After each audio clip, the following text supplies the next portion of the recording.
A day after the Brooklyn Nets announced that 4 players had tested positive for the coronavirus, and Kevin Durant said he was one of them, the Lakers underwent testing this morning, according to ESPN's Dave McMenamin. The Lakers played the Nets in their last game on March 10th before the NBA suspended play last week. Now, Lakers players arrived at the test site and never left their cars during the procedure, as the testing took a matter of minutes. It was a players-only test and not given to the coaches or support staff. A Lakers spokesperson would not comment on the testing, citing privacy rules. Senior NBA insider Adrian Wojnarowski joining us now on SportsCenter. Woj, how are teams across the league handling testing right now? Kevin, it's interesting because teams in a perfect world right now, they would like for their players to stay in the cities they play in, stay connected to the environment around the team facility. But with such a long hiatus, they've worked with the Players Association, and there are ways for them, as long as they keep in touch with the team, to travel back to their hometowns, to visit family in different parts of the country.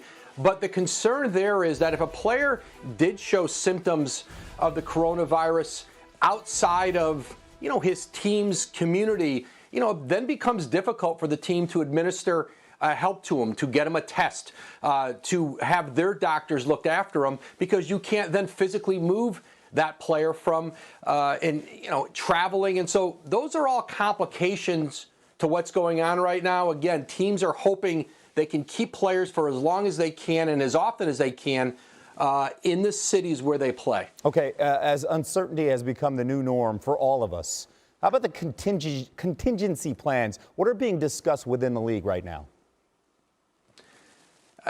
Kevin, anything and everything. And remember that any plan for this season, however it plays out, whether it's just a few regular season games and playoffs, shortened playoffs, no regular season into the playoffs, based on the calendar, based on at what point the NBA, if at all, can resume the season. Remember, it's going to impact next season. And so, in every thought they have of continuing this season at some point in the summer and pushing it as far as they can, it's going to impact the tip of next season and how many games they can play and when they would start next season. And all those things have to be discussed with the Players Association. So right now, one thing Adam Silver has done, he has been open-minded to everything. He has asked for ideas, and you're seeing perhaps more than usually great cooperation so far between the Board of Governors, the owners, the league office,